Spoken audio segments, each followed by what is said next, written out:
This one is from Punk Walrus, and it's called the Levitation Trance. I was at a sci-fi convention in the late 1980s. A friend of a friend was looking for said friend. I told him I hadn't seen him recently, and he asked if I'd come with him to witness something. I said sure.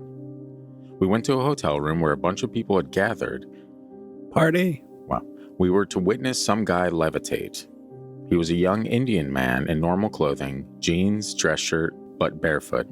His assistant started chanting stuff, and soon the guy in jeans started to go into a trance. He was sitting cross-legged on the bed, but suddenly jerked upright and was sitting in mid-air about 3 feet above the bed. Then his assistant invited us to check for tricks. We were allowed full access. We could check under, over, or behind him. We could touch him, pull or push him. There were a few of us in the room, and we checked for wires, poles, anything. Me and the friend of a friend tried to push him, first back and forth, then from below. The Indian man's surface, his jeans, shirt, or skin seemed oddly tense, like thick sculptor's clay instead of cloth or skin. He didn't sway, turn, or vibrate oddly, like if he was on a platform of some kind. I swear we checked all 3 axes for any external support. I already knew various magician levitation tricks, but as far as I could tell, he was using none of them. He was fixed in space. It had to be a trick of some kind, but to this day I never figured it out. It was explained that he was in a transcendental state of some kind, and there were books and tapes you could purchase to learn more about this type of meditation. This made me further think it was a trick, because nobody can levitate like that.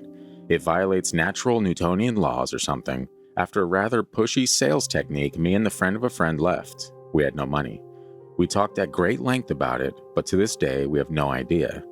And there was a reply on that story, and someone said, I'm not so sure about this. I'm always intrigued by the idea of levitation because, believe it or not, I once heard about it from and relayed by a man who was a retired United States Air Force colonel.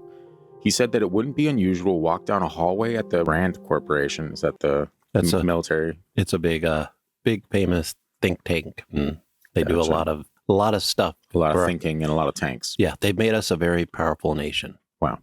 That it wouldn't be unusual to walk down a hallway at the Rand Corporation and see some of the employees sitting on their desks, meditating and levitating a few feet over their desks, just like the guy you observed. He also said that the government has been spending more money on anti-gravity research than any other project in the history of the country in a kind of new Manhattan project which began shortly after World War II, and that they have functional anti-gravity systems. Why do you think they really ended the space shuttle program? Also, decades ago, you would see research papers on it that came out of major universities.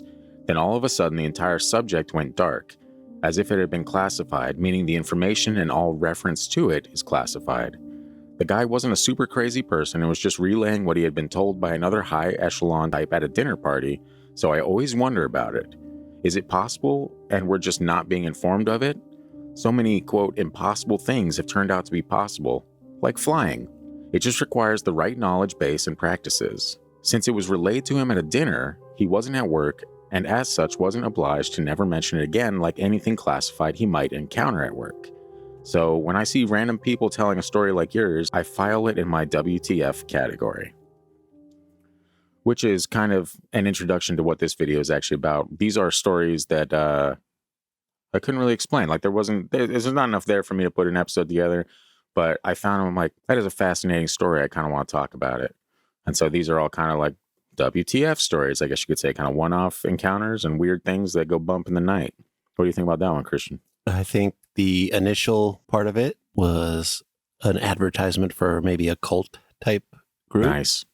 Very nice. What an advertisement, you know? Especially because you said early 80s, late 80s? Late 80s, yeah. Late 80s.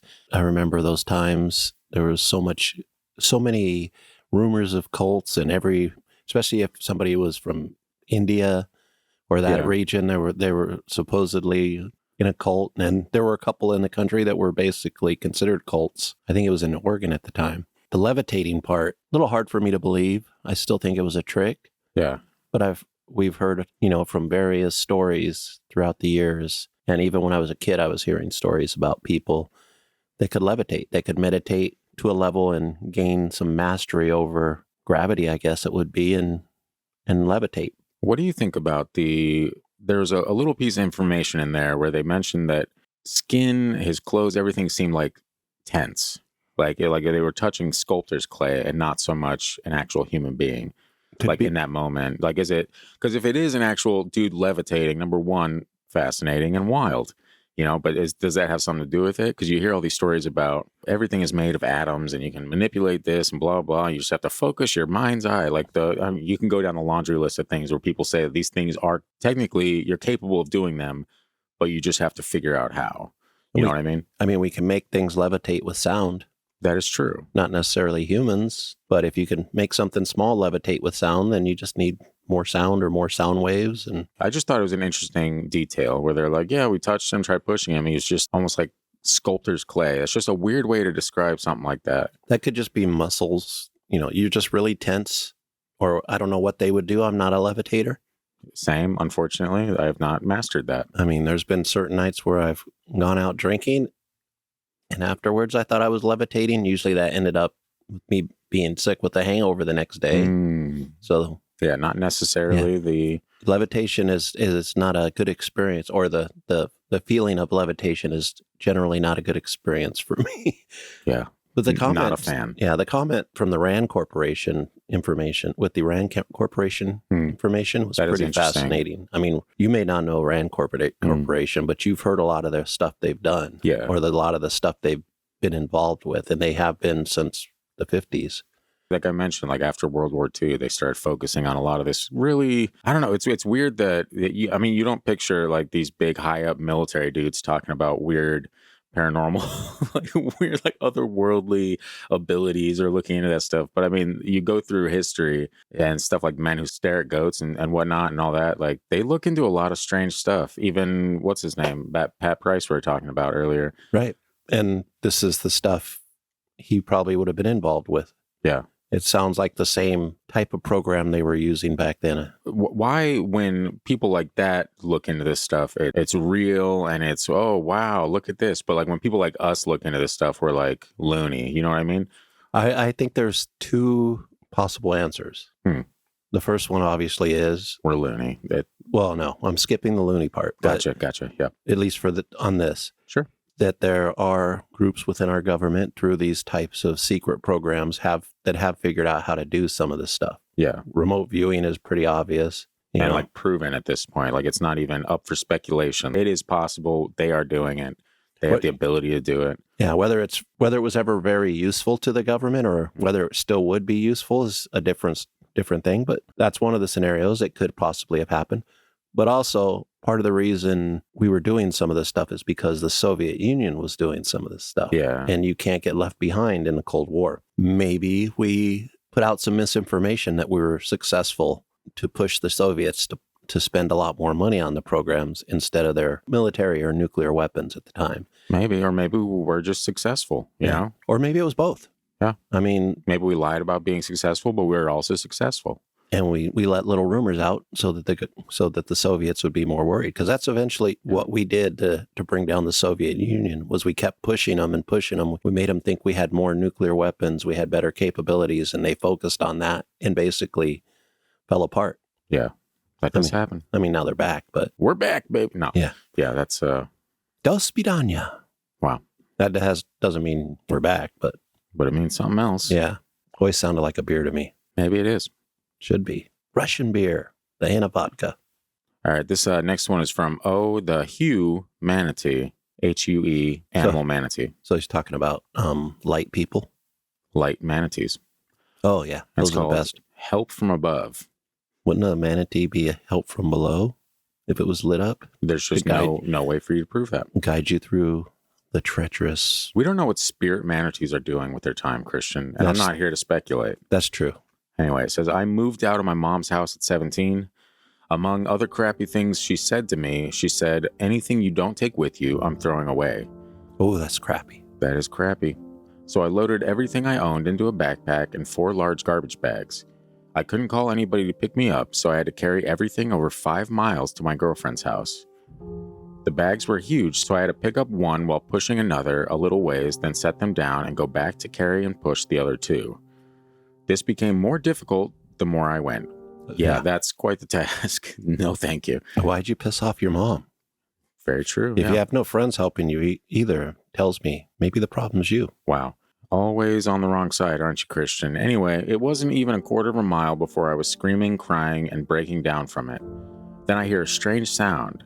I look over to see a shopping cart rolling in my direction, and it stops very close to me. I was overjoyed, but also very confused.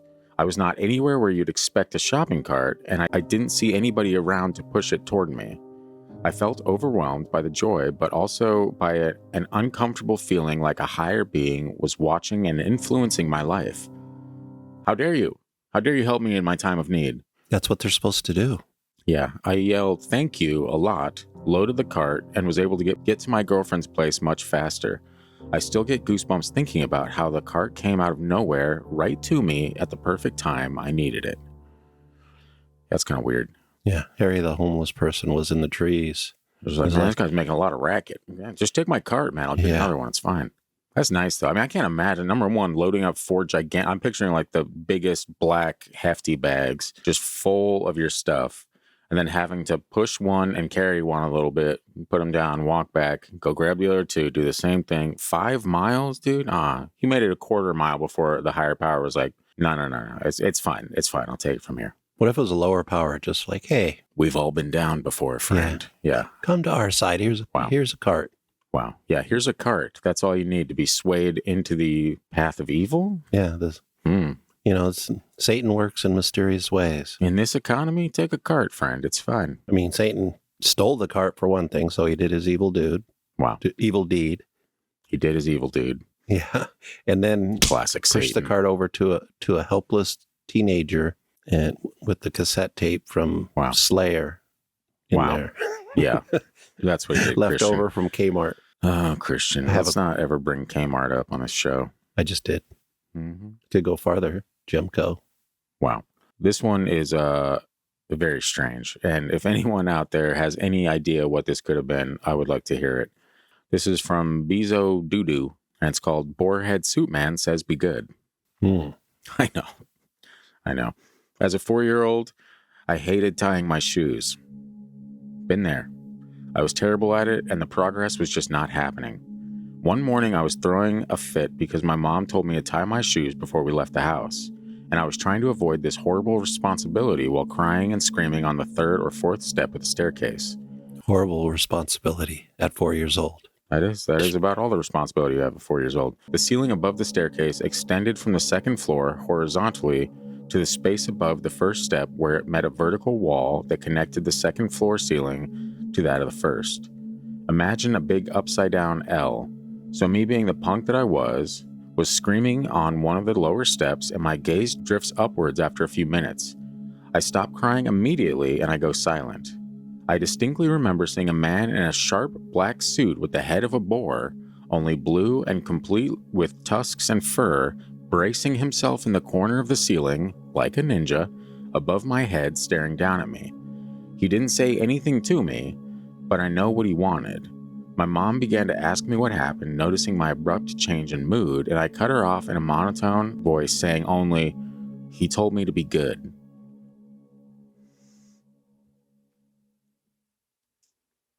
I just don't know, man. If that's a ghost, that's a weird ghost, dude. That's definitely not a ghost. Yeah. It's probably an imagination. And if it isn't, it's fascinating that this kid would see a boar's head. It sounds like a cartoon character, though, right? Blue fur, tusks, but the sharp black suit, man, I don't know. Well, I think we've talked about before that sometimes we see things that are just so unbelievable that our brain actually basically pastes something else over it so it's more acceptable to us. Do you think this 4-year-old created in his mind's eye a boar in like a black suit? Let's just say that's ghosts or demons or spirits are real. As they are. And we do say that because it's true. You say that. You do say that. If a 4-year-old saw it on what was it, the ceiling? Mm-hmm. Like a ninja. Yeah, like a ninja. They're going to maybe say it's like just some black shape or something that's not really distinguishable.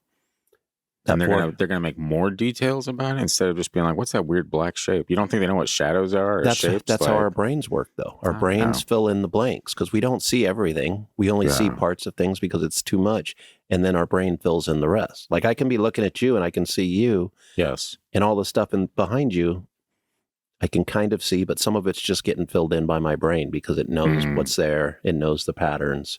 It's simpler and uses less energy to do that. Yeah, I would maybe understand that more if it wasn't like a 4-year-old child. I think because I understand the concept of our brains create things that we maybe don't understand, or they project images, but we're talking about a level of detail in this thing that how's a 4-year-old going to pull that out of his own butt and just be like, oh yeah, it's a boar, sharp black suit. Like, this is a 4-year-old, man. Like, this isn't something that's seen, 3-piece suits or anything. On top of that, even a blue boar with tusks and fur and everything like that, like staring down at you. That's a level of detail and like three-dimensional mapping that a 4-year-old's mind has got to do. And I just don't think they have the development or the experience of seeing enough stuff to make something like that up. I disagree. I think the brain does this. It's part of the brain's function. So it's going to be doing it at 4 years old. It may not be doing it as organized as it does for us. So you might get a blue boar-headed ninja sitting on the ceiling based on whatever that kid saw. And who knows? None of it could be related. He could have just been, or she could have just been walking by the TV and their parents are watching something weird and there's a boar roasting over a spit. And so the brain and the child. It's like, hey, remember that when you don't want to tie your shoes later. You're going to project this onto the ceiling like a ninja, change the color around a little bit, add some fur, make it nice and shiny. And you're going to tie your shoes. All right. I think sometimes that's where we mess up in the paranormal, is that part of the brain and how it functions. We forget to take that into account. So if we were to take that into account more, we might find that, we could find it's just our imagination, but we might find that we're seeing something. It was just my imagination. We're not describing it as it actually is. We're describing what we think we see. I don't know. That feels almost like a cop-out, though. Just being like, well, your brain's doing crazy stuff over here, imagination and all. Like, I have an imagination, but I can't imagine something into existence visually. I can try right now. But you're not imagining it. Your brain's just putting the structure up there so your world makes sense. It's done beneath the surface. You don't need to think about it. It's just efficiency, the efficiency of your brain. So why isn't my brain doing it right now where there's a dark backdrop right there? Why isn't it creating weird images of things or shapes or shadows or, Well, because once you become an adult and you're paying bills and you're living in the real world and all that. Is that my phone bill or is that, it's just a curtain? Oh, whew. Yeah, you don't see that as much. And then also probably as you get older, your brain becomes more efficient. So it uses less energy to imagine or to see everything in this room and everything around you. A good example is when somebody is driving and they see somebody on a motorcycle, but they don't see him. There's nobody there, and then they run into him because their brain is focusing on cars. Yeah, you say that a lot, but I always see motorcycles. And I don't even like motorcyclists for the most part. Like, they annoy me. Yeah, but you don't think like everybody thinks. I don't think like everybody thinks. They don't think like we think. They could be. I think you're stretching, but that's fine. They could be focused on something else, so they're kind of blocking out that part of their brain that's helping them and just not seeing something. And in other cases, maybe we do see something because of this. Who knows? That part of the brain, that part is a true fact. Our brain is constantly working, and thank God, some of our brains are constantly working. It doesn't need us to think about it to do its job. First thing we need to do when we're doing anything paranormal is eliminate that part of the brain that might put things in our view that aren't real. Wow. And then we can figure out what we're seeing. Made it up. Is what you're saying. He made it up. No, that's not what I'm saying. Well, that's his brain. He made it up. It's fine. He might have seen a shadow on the ceiling and then I was like, oh, nope, never mind. It's a boar in a black suit and he's gazing at me very menacingly unless I tie my shoes. It's the future King Robert from Game of Thrones. It's been a while. Since we've had a Game of Thrones reference from you. We've been all chalked up on Disney and Loki references instead. This next one is from Anthony 4512 and it's called Blinding Light to Say Goodbye. Since I was born up to when I was around 18, I could see and feel things that no one around me would. My parents discovered I had that weird power of sensing things that they couldn't, but knew I was right. They tried to force me into believing that the things I saw or sensed were just my imagination. Christian, are you this person's parents? Both might of them? be. Wow. I might be. We lived in my aunt's house for a few months when I was around 7. Our room door, which didn't have an actual door but the space where the door would go, was across from my aunt's room door, and I could see my aunt's bed where she was sleeping with her husband, from my bed where I was sleeping with my parents. It was about 2 a.m. when I started hearing a noise that sounded just like an airplane that is going to land. Uh-oh. It's exactly what we hear right now. I don't hear it. Oh, you don't? But my brain made me think I hear it because I saw that look on your face, so I filled in. Scott must be hearing a brain. Hearing a plane. I'm hearing a brain. I'm hearing someone's brain, all right. Yeah, so it's 2 a.m., started hearing a noise that sounded like an airplane that's going to land because it kept getting louder and closer. I woke up my parents because the noise was getting too loud, and they said they don't hear anything and got upset at me for waking them up. So they moved their heads to where their feet were and told me not to wake them up again. These guys' parents seem like the absolute worst. At that point, I got really scared because I could hear this loud noise and all I can do is hug my parents' feet. That is the worst. Suddenly, a bright light lightens up my aunt's bedroom, but the light would only light their bedroom and would not light any other part of the house. I could hear the airplane hovering outside my aunt's bedroom. We lived on the second floor. Scared of the situation and to wake up my parents, I decided to close my eyes. Next thing I see when I open my eyes is this white transparent person shaped thing that walks to my aunt and sits on the edge of her bed, waking her up but not her husband. She then sits up on the bed and they start having a conversation. I could hear them talking, but I couldn't hear what they were saying clearly. After a few minutes, the thing walked to the window, which had iron bars for security, and walked through it. My aunt went back to sleep, the lights from outside turned off, and the hovering airplane noise started sounding like it was going away. The next day, while we were all having lunch, my aunt mentioned that Anthony, her brother and my uncle, that I was named after and that had died of a brain tumor when I was 1 year old, came to visit her one last time to tell her that he will not visit her anymore because he was going on a long journey. Aboard an alien ship? That sounded like an airplane? Yeah, that's kind of like, it's a weird vibe, man. That's a strange sound to hear and not immediately be like, it was an alien. But I guess there's a lot of alien stories where it's like silent, where it's just hovering there. And it's weird that, there's a sense of validation there because this kid is like waking up his parents being like, that noise is getting loud. I'm getting scared.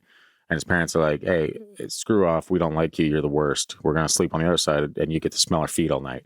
And the kid was just like, well, all I can do is hug my parents' feet now because they don't believe me that I'm seeing or hearing this thing. And then to have that visualization of something like a transparent figure coming and talking to his aunt. And then the validation of the next day, the aunt being like, yeah, my brother came and said goodbye to me last night because he's going on a long journey. Do you think he looked over at his parents and was like, but yeah, nothing happened last night, right? Thanks for the feet cuddles, you monsters. You're being a little too harsh on the parents. I don't think so. I think I'm not being harsh enough. We're going to come back to this in a few years after you go through those days. And we'll see. Because sometimes kids and their imaginations are exhausting. I will say. Or if it's not their imaginations, yeah, you have to pay the bills. You have to go to work. You have to put food on the table. You don't have time to worry about spooky things as a parent. It's weird that you said imaginations after the validation from the aunt of what the kids saw. Like, that's what I'm saying. Like, there's a lot of people that will like try to poke holes in theories and random stories and stuff like that. I'm like, it was just their imagination, or it was made up, or it was a dream. You had a weird dream. But something like this where you can see something, and most of the time you have no one else around you who would be like, yeah, that actually happened. Everyone's just like, oh, you're dreaming, or you're losing your mind, or you're a monster and we don't like you. And then in this instance, the aunt comes forward without any kind of mention of anything. It's just like, yeah, my brother visited me and said he's going away. And like, that's a validation that you can't really deny. You can't, like, unless this entire story is made up, you can't deny it. It's just out there. You always counter my skepticism with the entire story's made up. That's good. That's like your only card. That's the only thing you play is it's made up or it's the imagination. These aren't made up in a lot of cases. It's just the way things work in our brain. Wow. In our brain. But also, let's go back to the ants, because maybe you have different ants than I had. But my ants used to get high and drunk. So who knows what they were seeing? Have you noticed that every time we film videos, you either mention being like the M word or being on drugs of some kind or drinking. And like, this is not helping our YouTube platform, Just Christian. Yeah, I don't want to bleep everything out. Talk to I the don't wanna- editor and bleep it out. I don't do it too much. You do every single video. You either mentioned like drink. You did it in the last story. You mentioned you mentioned drinking. You mentioned murder. You mentioned all kinds of shit that is like, it's like, oh, frowned upon. You know. I'm sorry if some I'm of over us, here trying not to swear. You just brought the demons out of me, Christian. You brought them right out of me. I'm sorry And if not to some of bleep us that live too. in the real world and The not real the world. imaginary world. Ugh. But I'm still confused by the airplane sound. Yeah, that is one aspect of it that doesn't make too much sense. I've never heard of somebody coming from the spiritual realm in an airplane. Yeah. I mean, welcome maybe aboard Spirit Airlines. Yeah. Not a sponsor. Maybe that's possible.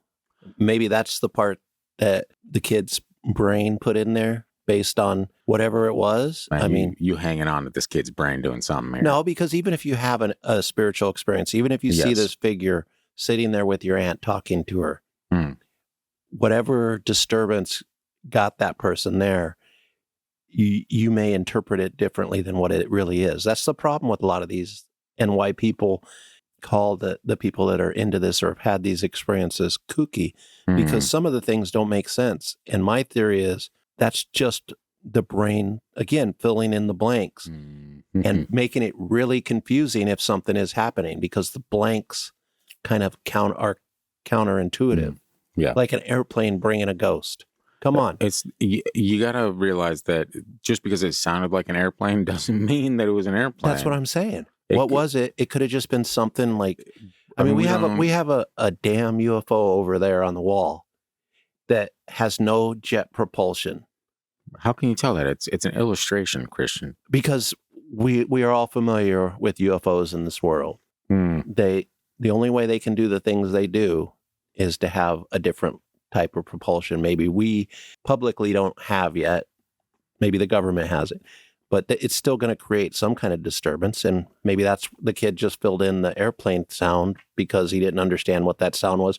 Or maybe there was like some kind of vibrationals or frequency that you're not really sure of. Like there's all kinds of like things that come into play with a story like this that, maybe we don't fully understand what the plane sound was, but it definitely wasn't a plane. We can be sure that it wasn't a plane. Maybe there was a ghost plane. I mean, ghost plane. Yeah, I've heard of those before, but the blue-headed boar or whatever, non-existent. But the ghost plane. Hey, buckle up, folks. I mean, you know what I mean, though. You've heard stories of like fighter pilots during the war. Yeah, looking over and seeing their ghost planes. Yeah, their friend that died last week. Yeah, just like waving, like, "Hey, pal." No, I've never heard a story like that in my life, Christian. But I appreciate you trying to force it into my brain.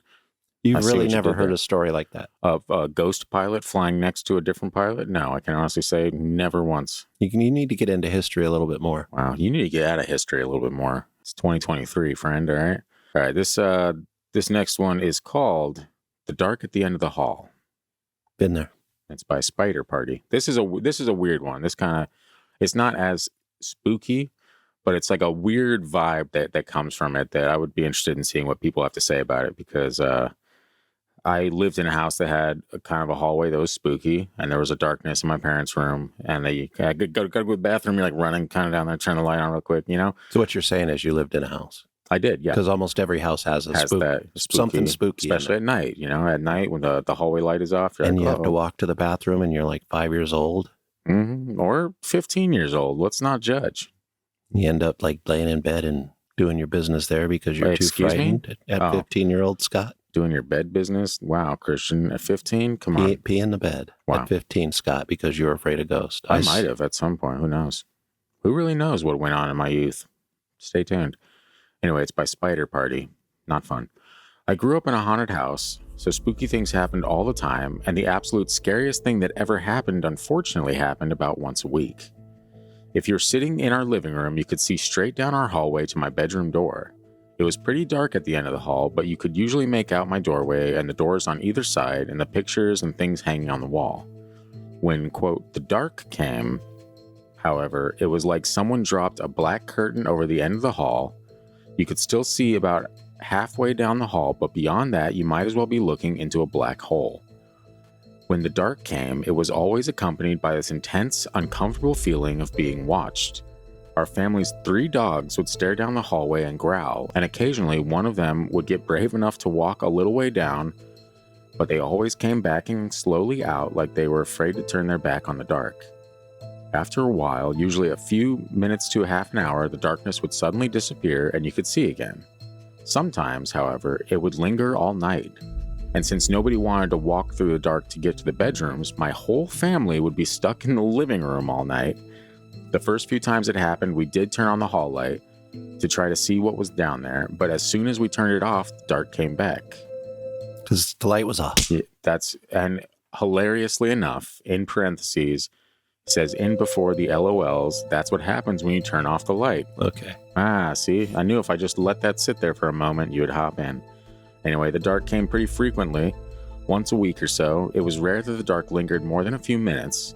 It was easier to just wait 5 minutes before going down the hall than it was to muster the courage to charge headfirst into the dark. We only got stuck in the living room all night, maybe 2 or 3 times.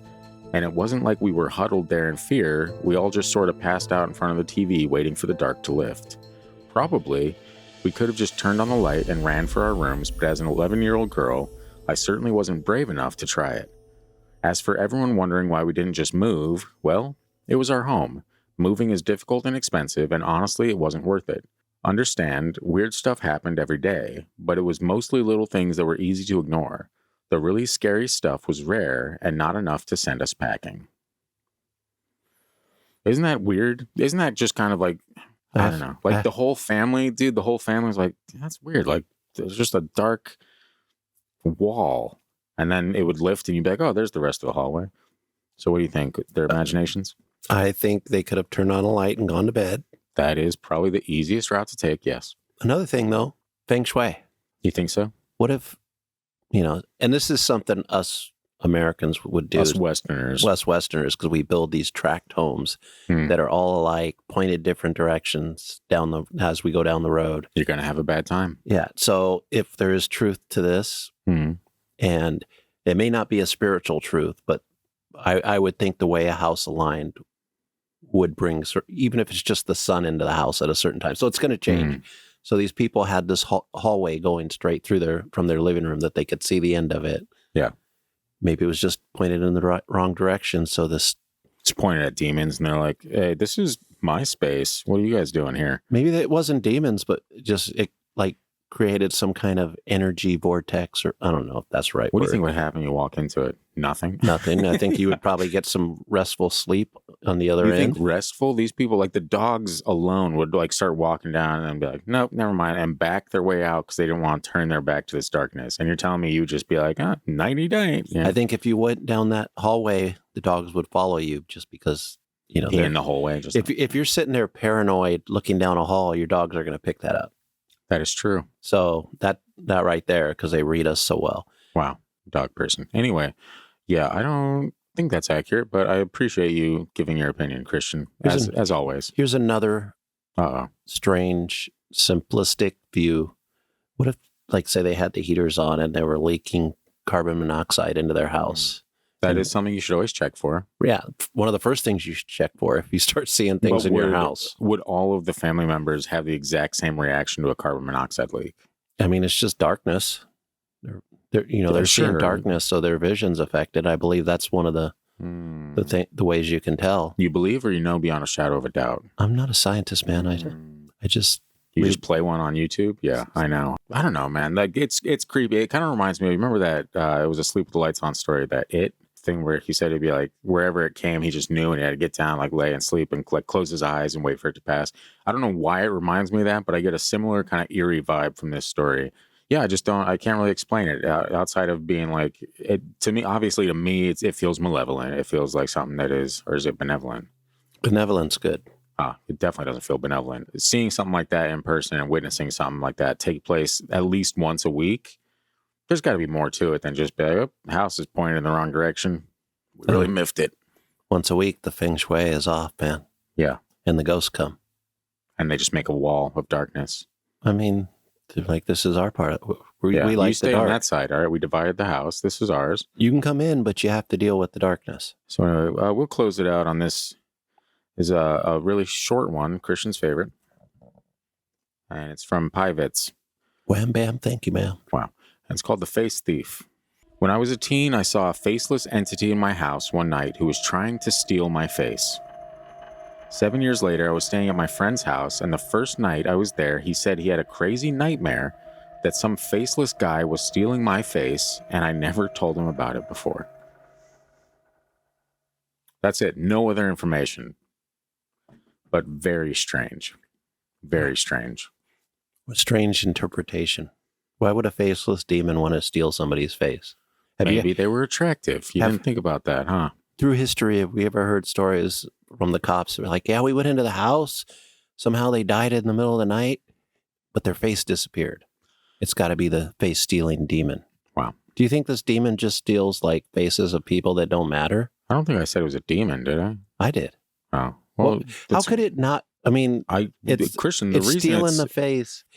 If you're going to call it something, you got to call that like a demon. I called it the face thief, but you can call it whatever you'd like. I find it's in this video because it doesn't line up with anything that I've heard before. It's a kind of one-off story, very brief, not a lot of information there, but what is there is somewhat terrifying to think about, at least. I don't know. You need to animate something or have some creature grabbing somebody's face. Wow. Pulling it off for this video. Christian, what do I look like? Do I look like an entire production company with the ability of 3D animation? And you look like an entire production company, and we need you to add 3D animation to your repertoire. Yeah, I'm not going to do pressure. That. Yeah. I mean, like I said, you could either way. Face stealing, whatever. It's a no from me. Yeah, me too. Even if it's not real, I don't tempt fate. Even if it's not real, you just had to sneak that in there. Hey, even if that's not real, guys. Even if it was made up entirely by your brain and your imagination working together. My people are already trying to kick me out of the skeptical society. Oh, God, again. Because of my views on Bigfoot being a potentially Man, you just can't let yourself, you'd like to freeball it. Why can't you just freeball this and be like, Bigfoot is real, friends. He's out there. Bigfoot might have been real. Might have been real. Notice what he did there. And in my view, probably was. But anyway, so I have to kind of just to keep my card, I have to throw this in and be like, no, man, I'm working the other side. When I'm not, I'm on your side. Even if I don't believe all the stuff you believe. Yeah, he's on my side. I'm here to discover the truth. And the truth isn't always fun if it's just your brain. There's got to be something else there. I'm just trying to say what your brain interprets might be a little off. Making it up. I'm not making it up. It's based on brain science. Making it all up. Look it up, man. But I thought you weren't a scientist, and now you're talking about brain science. I'm not a scientist, but I just can't with you. I can't. But I listen to a lot of scientific podcasts and read scientific books because one of us has to do it on this show. You stayed at a Holiday Inn Express last night. Is that what you're saying? I wish I did. I'm super tired, but either way, one of us has to take this side. That's the whole point of this podcast. Is I got to look at this stuff, and I got to look at the fun stuff that's real. Yeah, and that people roast me on YouTube about and say I'm a grown man. I shouldn't be talking about spooky ghosts and stuff. But here I am. I mean, Bloody Mary. That was one. There's trust me, as someone that looks at a lot of the negative comments and just kind of pokes back, it's a fun time. It is interesting because you're like, oh, this comment, and I'm like, you're just like, well, who cares, really? And I'm like, well, being that it's the only comment on the video, I think perhaps it matters a little bit to me. But that's beside the point. Some of us have to think about the reality, the fingers, note the fingers. And some of us have to close out this video because it is entirely too long at this point. If you enjoy the show, we ask that you subscribe. We appreciate you tuning in, checking it out. If you like this, you will most likely also enjoy the podcast, which comes out every Thursday, The Freaky Deaky. Wherever you get your podcasts, you can find merch at thefreakydeaky.com/store, I believe. We appreciate you guys tuning in. And remember, fresh episodes of Sleep with the Lights On premiere every other Friday right here on YouTube. Be sure to subscribe and check that out. And we'll see you next time, folks. Beans be with you. And also with you. Remember, you did it. The first time in your life, you actually did one.